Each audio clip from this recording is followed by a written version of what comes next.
Apa Itu, karena itu? lah kan itu katanya Gus Dur ya, tanya Gus Dur sana, jangan tanya saya. Waduh,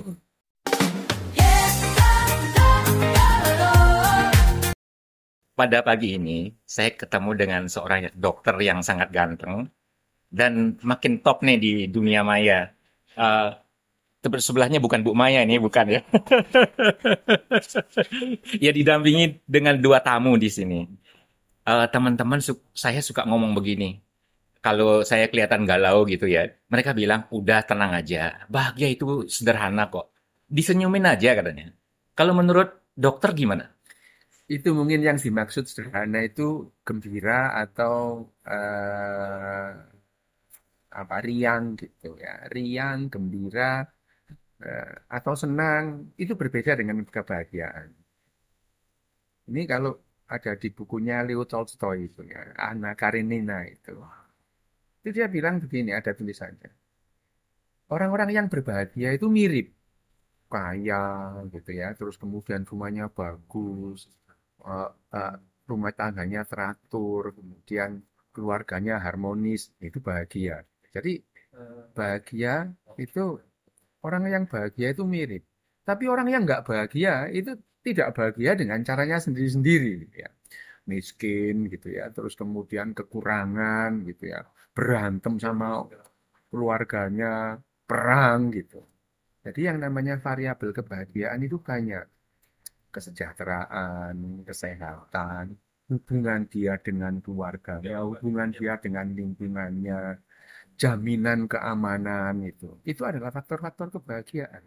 Jadi bahagia itu sendiri ya tidak sederhana. Makanya yang namanya indeks kebahagiaan itu melibatkan banyak variabel.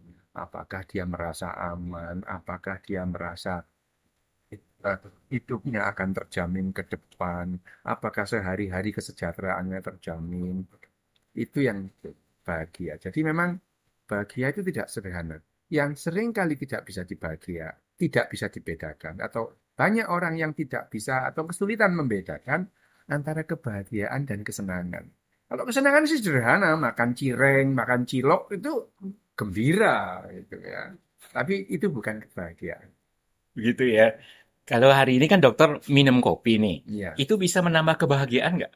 kesenangan. Oh, kesenangan. Ya, karena kebahagiaan tidak sekedar minum kopi. Saya besok harus melakukan kegiatan. Apakah saya besok kegiatan saya itu lebih terjamin terlaksana? Nah, itu adalah faktor kebahagiaan. Apakah kesejahteraan saya setahun ke depan, 2 tahun ke depan, 5 tahun ke depan bisa lebih terjamin? Itu namanya kebahagiaan. Apakah handphone saya kalau ketinggalan nggak ada yang ngambil? Itu kebahagiaan.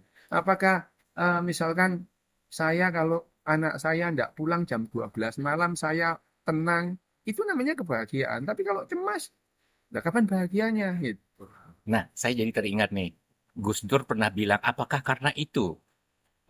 Gus Dur akhirnya bilang, gitu aja kok repot. Nah, Apa itu, karena itu? lah kan itu katanya Gus Dur ya, tanya Gus Dur sana, jangan tanya saya. Waduh, Lah yang ngomong Gus Dur ya ditanyain saya. Gitu. gimana nanyanya gimana? Ya kan gini, Iya, kalau Gus Dur itu bilang gitu saja kok repot, ya saya nggak tahu persis apa yang dimaksud Gus Dur gitu. iya. Jadi kalau pengen tahu, ya seharusnya tanya langsung ke Gus Dur. Itulah. Jangan mengira bahwa kebahagiaan itu sederhana. Ternyata tidak sederhana. Tapi perlu dicari ya kebahagiaan itu ya. Eh, tidak harus, manusia itu tidak harus bahagia. Heeh. Jadi misalkan eh, Finlandia itu adalah negara paling bahagia, Hmm. tapi kita tidak harus sama dengan Finlandia. Saya juga tidak pernah bilang Finlandia itu lebih bagus dari Indonesia. Ya, tahun ini Finlandia peringkat 1 Hmm. dengan negara dengan indeks kebahagiaan paling tinggi. Indonesia urutan 83. Ya, nah, itu bedanya. Tapi kalau apakah Finlandia lebih bagus dari Indonesia? Ya enggak, cuma beda aja. Bedanya apa? Finlandia ini bahagia, Indonesia tidak. Itu bedanya, tapi tidak lebih bagus. Nah, kalau saya nanti diajak jalan-jalan sama dokter ke Finlandia, saya mau ikut loh. Oh ya boleh, enggak apa-apa. Oke, terima kasih dok. Hari ini kita mendapat pencerahan yang luar biasa. Terima kasih.